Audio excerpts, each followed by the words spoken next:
As the video title says, why do many fighter planes have this separation of the air intakes from the fuselage? And why do other more modern planes like the F-35 Lightning II not have them? Or the Chengdu J-10, which the first versions had and the C variant did not? To understand this, we need to know what the air intakes or intake diffusers are for, as they are considered a structural part of the plane and are not part of the engine. However, these intakes or diffusers are fundamental for the good performance of the power plant. And we are going to see what this fundamental part of the plane hides in a new video from Aviation World.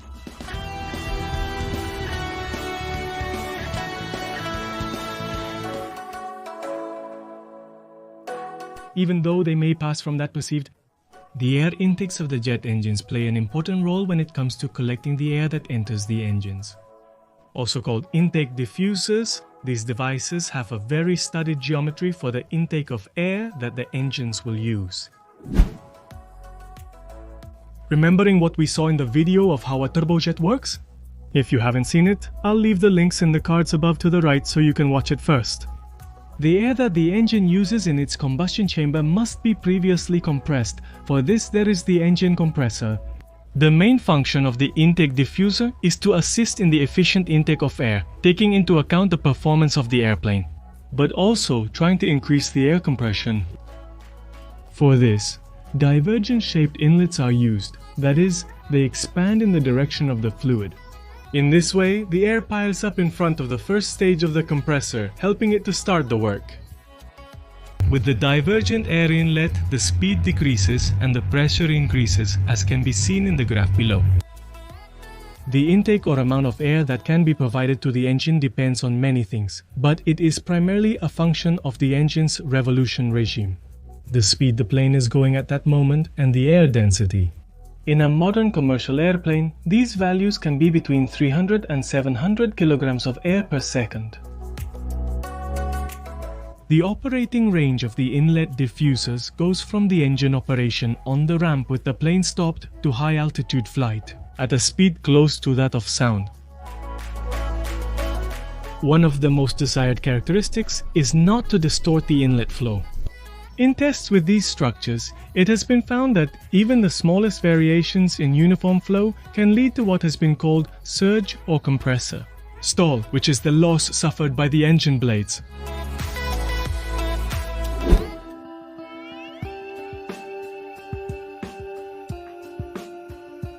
Some planes mount a separator plate called spirit plate, and that's what I wanted to answer in this video.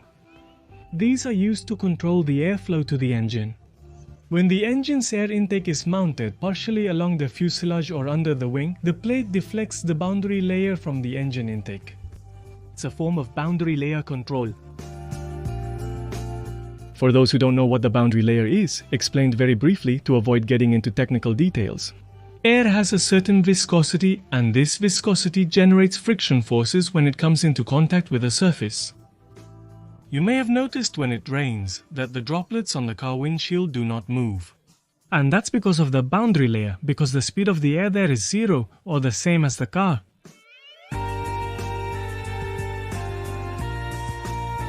So when a body, like a wing or a fuselage, moves through a fluid, like air, a boundary layer adheres to the body and moves along with it.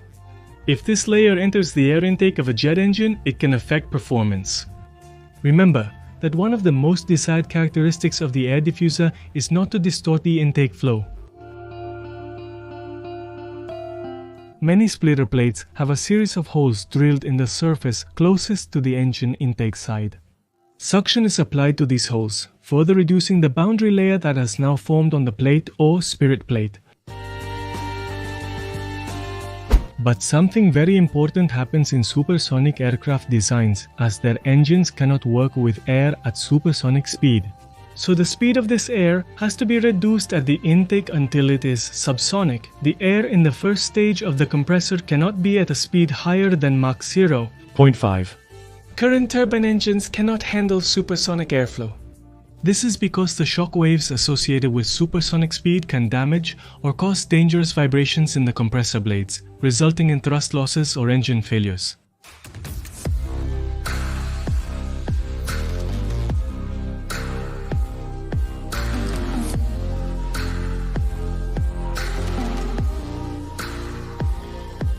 Several methods are used for this. One of them are various forms of variable geometry inlet diffusers, the famous suguis or mice that equip the Mirage family. These devices were manually moved in the early prototypes. The pilot advanced to the position of the UGIS when the plane accelerated in order to avoid reducing the turbulence at the engine air intake. In slow flight, it has a position delayed backwards, and in supersonic flight, it advances. Thanks to this system, the first Mirage 3 was able to reach a speed of Mach 1.8 in 1957. But there are also others, like those that carry the F-15 or the diffuser cones, from as many planes as the Mikoyan 21 to the SR-71 Blackbeard. Then there are the Diverterless supersonic inlet type, or in English Liberate supersonic inlet supersonic entry without deviation, which is what they have, for example, the F-35, as well as some newer Chinese houses like the J-10C and the J-20. This is a case of optimizing the entry for both supersonic and subsonic flights. Only now they are getting rid of the boundary layer divider plate, which is not good for stealth. And they use this kind of hump on the fuselage to divide the boundary layer and divert it from the intake. Lockheed Martin developed and optimized it in the early 90s using computational fluid dynamics. The first Lockheed Diverterless supersonic inlet flew on September 11, 1996 as part of a technology demonstration project. It was installed on the F-16 Block 30 fighter, replacing the original intake diverter of the aircraft. The modified F-16 demonstrated a maximum speed of Mach 2 without any flow issues. We have seen other forms of variable geometry intake diffusers in the F4 Phantom 2 video, like the video we can see here.